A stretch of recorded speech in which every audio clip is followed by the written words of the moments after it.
le chemin du compromis.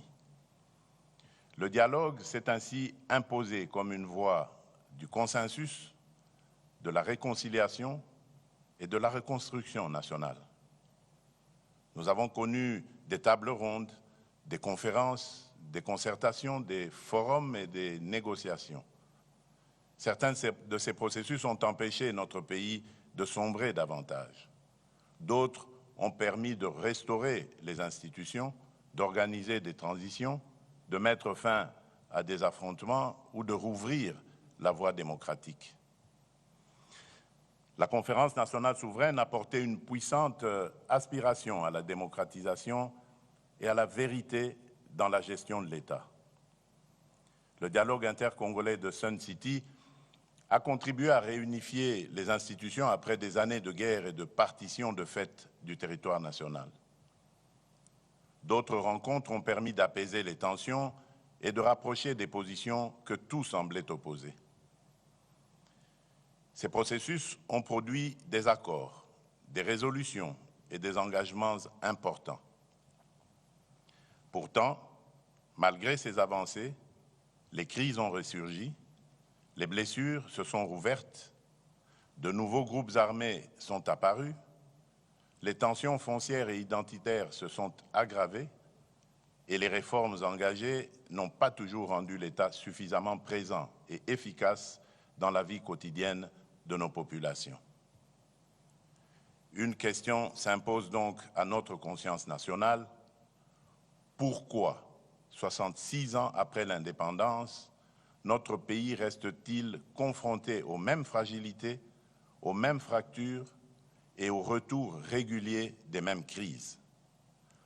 Pourquoi tant d'accords n'ont-ils pas encore produit une paix durable et irréversible? La réponse à cette interrogation ne réside ni dans la condamnation d'un camp, ni dans la mise en accusation d'une communauté ou d'une génération. Elle se trouve dans des fragilités plus profondes que nous devons examiner avec lucidité. La première est que nous avons trop souvent répondu aux crises par le partage du pouvoir plutôt que par la consolidation de l'État. Nous avons réparti les fonctions et les responsabilités sans transformer suffisamment les institutions appelées à survivre aux hommes et aux circonstances. Or, un arrangement politique peut être remis en cause. Seule une institution forte, légitime et durable protège la République dans le temps. La deuxième est que nombre de ces processus sont demeurés concentrés entre acteurs politiques dans des espaces éloignés des réalités quotidiennes de nos populations. Le peuple congolais a souvent été appelé à soutenir des conclusions qu'il n'avait pas véritablement contribué à élaborer. Pourtant, aucun accord ne peut durer s'il n'est pas compris, approprié et défendu par la nation elle-même. La troisième est que nos engagements n'ont pas toujours été accompagnés d'une véritable obligation de résultat. Trop souvent, la signature a été confondue avec l'action. Les responsabilités étaient mal définies, les calendriers imprécis, les moyens insuffisamment identifiés et les mécanismes de suivi trop faibles. Ainsi, les promesses ont parfois duré moins longtemps que les crises auxquelles elles devaient mettre fin. À ces insuffisances se sont ajoutées d'autres erreurs. L'urgence de faire taire les armes nous a parfois conduits à différer le traitement de véritables causes qui les faisaient renaître. La violence a trop souvent semblé ouvrir plus rapidement les portes de la reconnaissance politique que la mobilisation populaire, le mérite, le travail, la loyauté républicaine ou le suffrage universel. Les victimes, quant à elles, ont parfois été appelées à pardonner avant d'avoir été pleinement entendues, reconnues et réparées. Nous avons voulu tourner la page sans toujours l'avoir lue jusqu'au bout. Nous avons voulu reconstruire sans assainir suffisamment les fondations. nous avons voulu réformer l'État sans transformer en profondeur son rapport au territoire, à la justice, à la sécurité, à la responsabilité publique et au service du citoyen. Reconnaître ces insuffisances ne signifie pas condamner le passé. C'est assumer une obligation envers l'avenir. Mes très chers compatriotes, cette exigence de vérité sur nos fragilités internes ne doit prêter à aucune équivoque.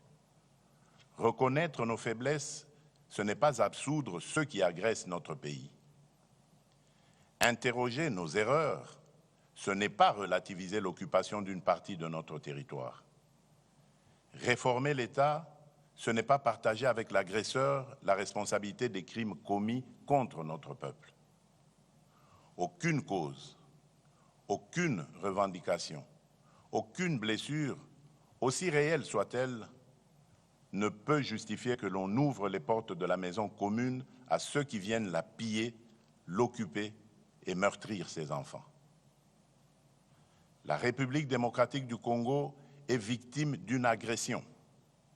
Il ne s'agit ni d'une opinion, ni d'une thèse défendue par Kinshasa, mais d'un constat établi par les instances internationales compétentes et consacré par les résolutions 2773 et 2808 du Conseil de sécurité des Nations unies. Le droit international a clairement qualifié les faits. Des forces étrangères occupent illégalement une partie de notre territoire, tandis que des groupes armés y sèment la violence, imposent des administrations parallèles et pillent nos ressources. Notre position est claire et demeure inflexible. Nous exigeons le retrait complet, effectif et vérifiable de toutes les forces étrangères non invitées. La cessation de tout soutien politique, militaire, financier ou logistique aux groupes armés. Le démantèlement des administrations parallèles, le rétablissement intégral de l'autorité de l'État, ainsi que le retour dans la sécurité et la dignité de nos compatriotes déplacés. Nous continuerons à défendre chaque portion du territoire national, à protéger nos populations et à faire valoir les droits de la République devant toutes les instances compétentes. À nos vaillantes forces armées, à notre police nationale, à nos forces de sécurité ainsi qu'aux résistants patriotes Ouazalendo qui défendent la nation dans le respect de la loi, je réaffirme la reconnaissance de la République. Leur courage et leur sacrifice donnent tout son sens à notre combat pour la souveraineté. Beaucoup sont tombés au champ d'honneur. D'autres portent dans leur chair et leur mémoire les blessures du combat. À toutes et à tous, la nation exprime son infinie gratitude. Mes très chers compatriotes, depuis mon accession à la magistrature suprême, j'ai fait le choix de l'ouverture, de la consolidation de l'état de droit et du retour de la République démocratique du Congo au cœur des dynamiques régionales et internationales. J'ai privilégié la diplomatie sans jamais transiger sur notre souveraineté, notre intégrité territoriale, ni les intérêts fondamentaux du peuple congolais. Les processus engagés à Washington et à Doha, ainsi que les initiatives conduites sous l'égide de l'Union africaine, avec l'appui de la CIRGL, de la SADC, de l'Union européenne et des Nations unies, ont ouvert de nouvelles perspectives de sortie de crise. Le processus de Washington traite principalement de la dimension interétatique du conflit, des engagements de la République démocratique du Congo et du Rwanda, ainsi que des conditions d'une sécurité régionale fondée sur le respect de la souveraineté des États. Le processus de Doha porte notamment sur la cessation des hostilités avec l'AFC M23, les mécanismes de vérification, l'accès humanitaire et les conditions nécessaires à la stabilisation durable de l'Est de notre pays. l'Union africaine, à travers sa médiation et son panel de facilitateurs, veille à la cohérence africaine de ses démarches en coordination avec les organisations régionales et nos partenaires internationaux. Ces processus sont indispensables. Ils doivent être poursuivis avec constance et leurs engagements pleinement exécutés. Mais ils ne peuvent, à eux seuls, réparer toutes les fractures qui traversent notre nation. Face aux menaces extérieures, notre sécurité repose d'abord sur notre détermination à défendre la patrie, sur la solidité de nos institutions et sur l'efficacité de notre diplomatie. Elle peut être renforcée par l'engagement ferme de nos partenaires vis-à-vis de l'exigence du bon fonctionnement des mécanismes internationaux. Mais notre cohésion intérieure dépend avant tout de nous. Elle demeure le fondement le plus sûr de notre souveraineté et la meilleure garantie de notre avenir. Les processus de Washington et de Doha peuvent soutenir nos efforts en faveur de l'assainissement des relations entre États, de la cessation des hostilités et de la stabilisation de l'Est. Mais aucun accord diplomatique ne peut définir à la place des Congolais la République que nous voulons bâtir, ni réconcilier durablement nos communautés sans leur pleine participation. Les avancées obtenues sur le terrain diplomatique ne produiront une paix durable que si elles s'appuient sur la cohésion nationale et sur la reconstruction intérieure de la République. C'est pourquoi, après avoir consulté les institutions de la République, les forces politiques et sociales, les confessions religieuses, les autorités coutumières, les milieux scientifiques, plusieurs personnalités de notre pays ainsi que certains de mes pairs de la sous-région, j'ai décidé de convoquer le dialogue national pour la paix, la cohésion et la refondation de l'État. Ce dialogue est une initiative souveraine conçue par les Congolais et pour les Congolais, conduite sur le territoire national et orientée exclusivement vers les intérêts supérieurs de la nation. Il réunira les filles et les fils de notre pays autour d'un impératif qui dépasse nos personnes, nos partis et nos ambitions, à savoir défendre la République, consolider la paix, préserver l'unité nationale et protéger nos intérêts stratégiques.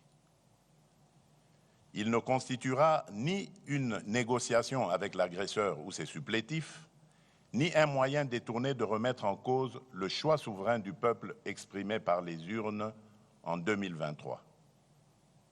Il ne saurait davantage conduire à la suspension des institutions de la République, lesquelles continueront d'exercer pleinement leurs prérogatives jusqu'au terme constitutionnel de leur mandat. L'ambition de ce dialogue est claire: permettre au peuple congolais de ne plus seulement répondre aux manifestations successives de nos crises, mais d'en traiter enfin les ressorts profonds.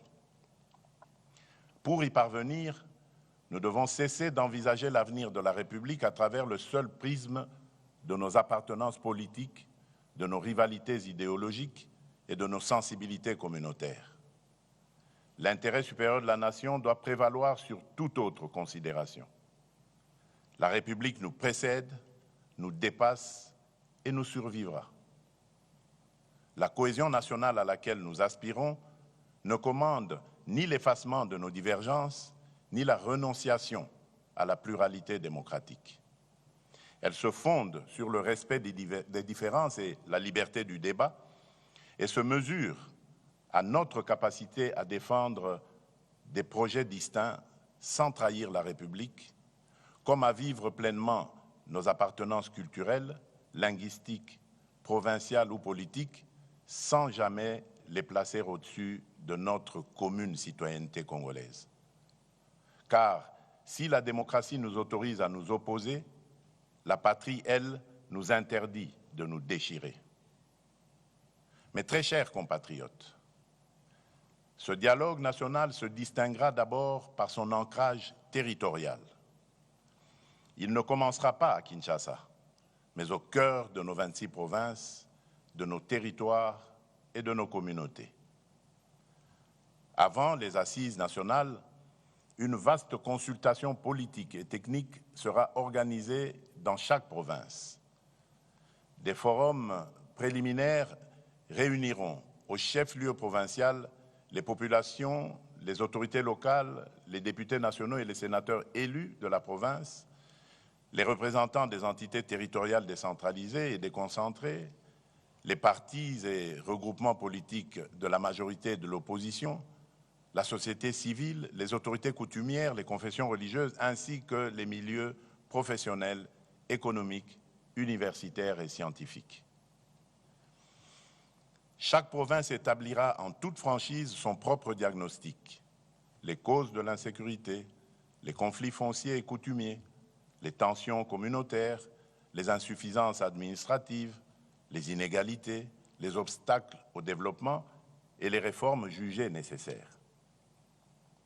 La consultation associera également les institutions et services publics nationaux, les entreprises et établissements publics, les organisations des femmes, des jeunes, des travailleurs, des personnes vivant avec handicap et autres personnes vulnérables, les entrepreneurs, les agriculteurs, les enseignants, les chercheurs, les artistes, les professionnels de santé, les acteurs de l'économie informelle ainsi que la diaspora congolaise. Chaque entité consultée formulera ses priorités et ses propositions. L'ensemble de ces contributions sera consolidé dans un document de synthèse nationale qui constituera le socle des travaux et garantira l'ancrage populaire des assises nationales. Ainsi, les assises de Kinshasa ne seront pas le point de départ du dialogue, mais l'aboutissement d'une parole recueillie à travers tout le pays. Le peuple congolais ne sera pas appelé à entériner les conclusions d'une négociation menée sans lui. Il sera la source, la conscience et le véritable auteur de ce processus. Les assises nationales réuniront des délégués reflétant la diversité politique, institutionnelle, sociale, territoriale et culturelle de la nation. Ce dialogue ne sera la priorité d'aucun parti, d'aucune institution, d'aucune confession religieuse, d'aucune personnalité ni d'aucune majorité politique. Il garantira une parole libre, contradictoire et responsable dans le respect de la Constitution, des lois de la République et de l'intérêt national. Telle sera sa différence. Une différence de méthode, d'ancrage et de nature. Toutefois, l'inclusivité ne signifie ni l'effacement des principes, ni la confusion des responsabilités. Nul ne sera exclu en raison de ses opinions, de ses critiques, de son appartenance politique, de son origine provinciale, de sa langue, de son ethnie ou de sa religion. Mais nul ne peut prétendre s'asseoir à la table de la nation tout en prenant les armes contre elle. Aucune arme ne conférera à son porteur un droit supérieur à celui que le suffrage reconnaît aux citoyens. Aucune conquête militaire ne pourra être convertie en légitimité politique. Aucun mouvement armé ne pourra invoquer l'inclusivité pour imposer par la force ce qu'il n'a pas obtenu par les voies démocratiques. Ne pourront donc pas participer à ce dialogue en qualité de composante politique ceux qui, à l'ouverture du processus, combattent par les armes l'ordre constitutionnel, occupent par la force une partie du territoire national, administrent illégalement des entités de la République ou agissent au service d'une puissance étrangère, en l'occurrence le Rwanda. Cette règle ne constitue pas une exclusion fondée sur les personnes, les opinions ou les appartenances. Elle exprime la réprobation de la nation à l'égard de ceux qui mènent la guerre contre la République, ses institutions et ses citoyens, tout en revendiquant les droits attachés à la vie démocratique.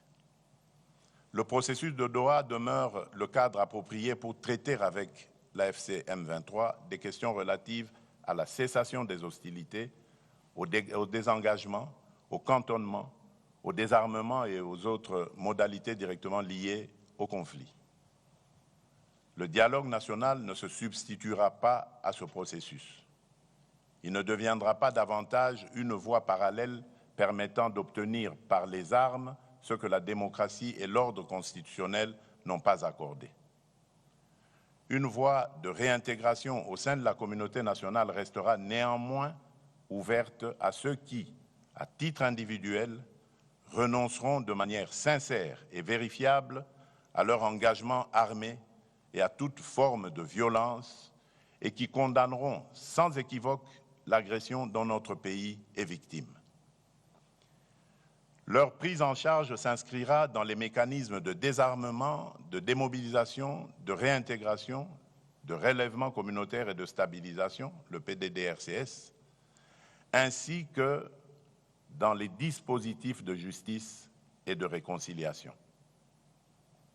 Mais attention, la paix ne saurait signifier l'impunité.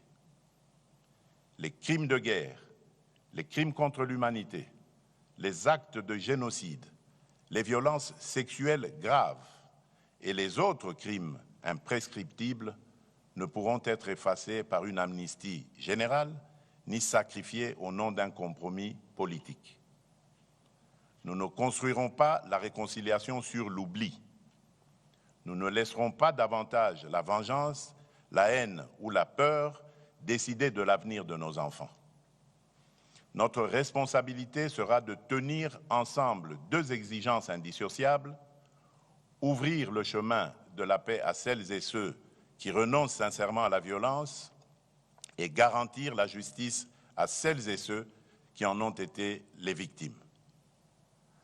Mes très chers compatriotes, afin que ce processus ne demeure pas une simple déclaration d'intention, je prendrai dans les tout prochains jours une ordonnance instituant le comité d'organisation du dialogue national pour la paix, la cohésion nationale et la refondation de l'État. Ce comité sera chargé d'assurer la préparation administrative, matérielle et logistique du dialogue et de veiller à ce que les préalables indispensables à sa bonne tenue soient réunis. À l'issue de ces travaux, il me soumettra un rapport préliminaire présentant ses conclusions et ses recommandations. Sur la base de ce rapport, je signerai une autre ordonnance convoquant le dialogue national.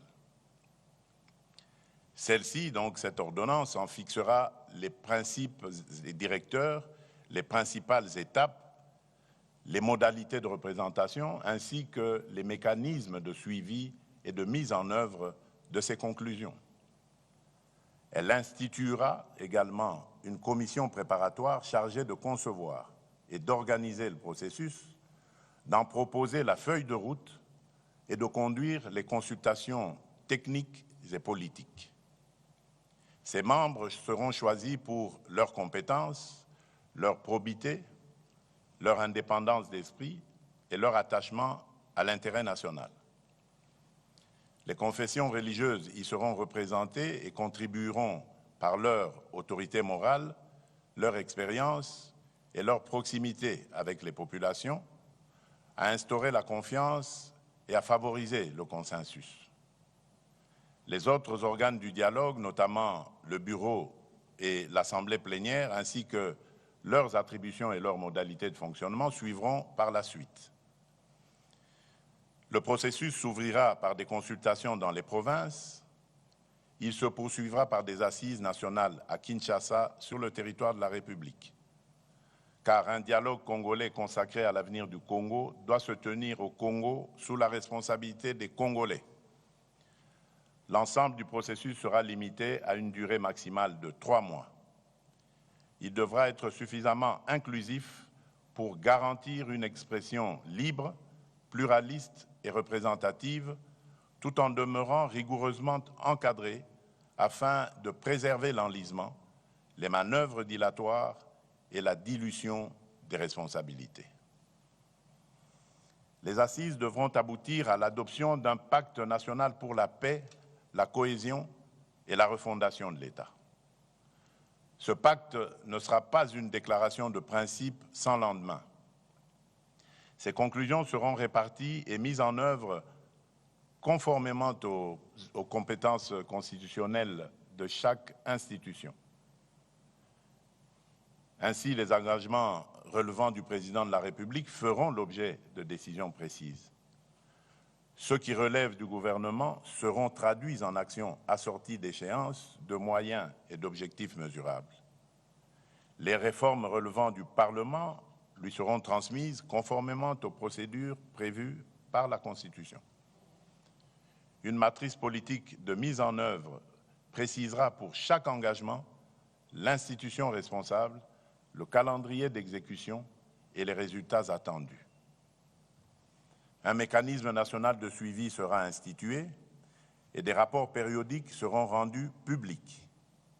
Chaque Congolaise et chaque Congolais devra pouvoir connaître les engagements exécutés, ceux qui restent à accomplir et les difficultés rencontrées. C'est par la transparence que nous reconstruirons la confiance. C'est par l'exécution que nous distinguerons ce dialogue de tous ceux qui l'ont précédé. Je compte également sur l'engagement des autorités coutumières, de la société civile et de l'ensemble des forces morales et sociales de la nation. Dans cette période décisive, leur ancrage auprès des populations sera essentiel pour contribuer à l'apaisement des tensions, au rapprochement des communautés et à la consolidation de la cohésion nationale. À notre invitation, les partenaires internationaux pourront accompagner la mise en œuvre des engagements nécessitant leur concours, notamment dans les domaines de la paix, de la reconstruction, de la justice transitionnelle, de la réforme du secteur de la sécurité et du développement, et cela dans le strict respect de notre souveraineté et des choix du peuple congolais. Mes très chers compatriotes, un dialogue sincère exige un climat politique serein. À cet effet, je donnerai instruction au gouvernement d'engager, en concertation avec les institutions compétentes et dans le strict respect de la séparation des pouvoirs, la préparation et la mise en œuvre des mesures de confiance et de décrispation politique. Conformes à la législation en vigueur, ces mesures devront préserver l'indépendance de la justice, garantir les droits des victimes et tenir compte des impératifs de sécurité nationale, tout en favorisant un débat apaisé dans lequel chacun pourra défendre ses convictions sans haine, intolérance ni violence. Dans l'esprit de responsabilité et de concorde nationale qui guide cette démarche, je veillerai personnellement à ce que soient réunis dans le strict respect des lois de la République et des exigences de la paix civile les conditions de sécurité et de confiance nécessaires au retour et à la participation de ceux de nos compatriotes que les épreuves de notre histoire récente ont conduit, pour diverses raisons, à se tenir en marge de l'unité nationale. J'en appelle également à ceux qui se sont engagés dans des voies contraires à l'idée nationale, mais qui souhaitent aujourd'hui se ressaisir. Le moment est venu de renouer avec la République et de reprendre pleinement leur place au sein de leur communauté nationale. J'invite enfin chaque acteur politique, social, religieux ou communautaire à accomplir le geste d'apaisement que la nation attend de lui, baisser le ton, renoncer au discours de haine, proscrire tout appel à la violence, préférer l'argument à l'invective et placer en toutes circonstances l'intérêt supérieur de la République au-dessus des intérêts partisans. Congolaises, Congolais, mes très chers compatriotes, l'heure n'est plus aux postures stériles. l'heure n'est plus aux querelles de préséance ni aux fractures entretenues au détriment du peuple. L'heure est au sursaut, à l'unité et à l'action.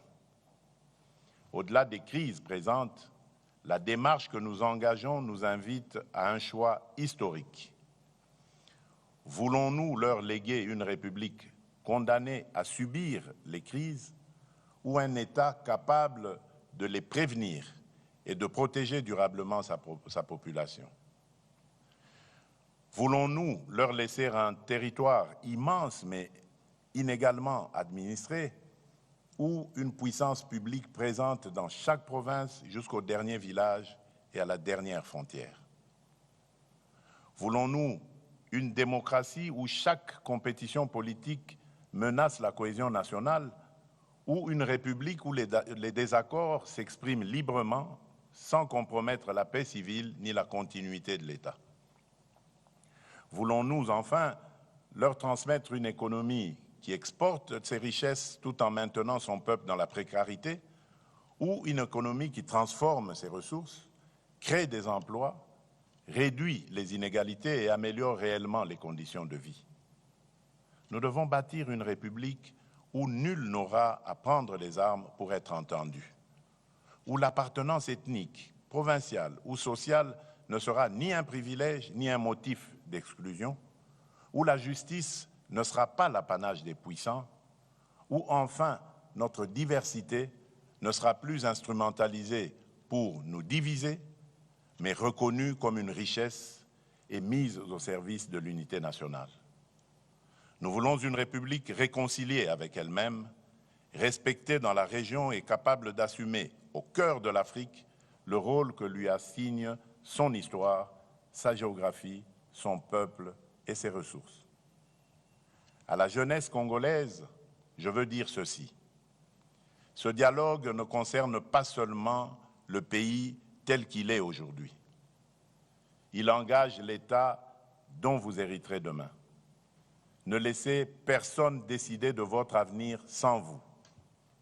Prenez toute votre place dans ce processus. Portez-y vos idées, vos exigences, votre créativité et votre volonté de transformation. Rejetez les discours de haine, les manipulations identitaires et les appels à la violence. La République a besoin de votre intelligence, de votre énergie et de votre courage. Aux responsables politiques, je demande de mesurer pleinement la portée de ce moment. Le dialogue ne devra être ni un marché politique, ni un instrument de repositionnement personnel, ni une tribune de règlement de comptes. Il devra servir exclusivement la paix, l'unité nationale et l'intérêt supérieur de la République. Aux États et organisations partenaires, notamment les États-Unis d'Amérique, l'État du Qatar, l'Union africaine, l'Union européenne, les participants solliciteront un accompagnement ferme et constant. Celui-ci devra contribuer au retrait des troupes rwandaises du territoire congolais, au dépôt des armes par l'AFC M23 et à l'aboutissement des processus engagés à Washington et à Doha. Pour ma part, je prends devant la nation l'engagement de garantir l'indépendance, la représentativité et la sécurité de ce dialogue. Je veillerai à ce qu'il ne soit confisqué par aucun camp ni détourné de sa finalité. Je veillerai également à ce que ces conclusions ne se perdent ni dans les calculs politiciens, ni dans l'oubli.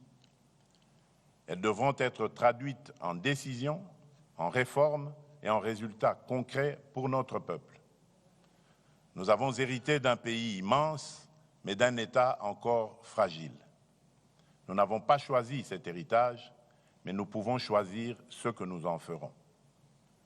Il nous appartient de transformer les souffrances d'hier en fondation pour demain et transmettre aux générations futures non pas un pays perpétuellement à reconstruire, mais un État solide, une nation unie et une République souveraine, pleinement maîtresse de son destin.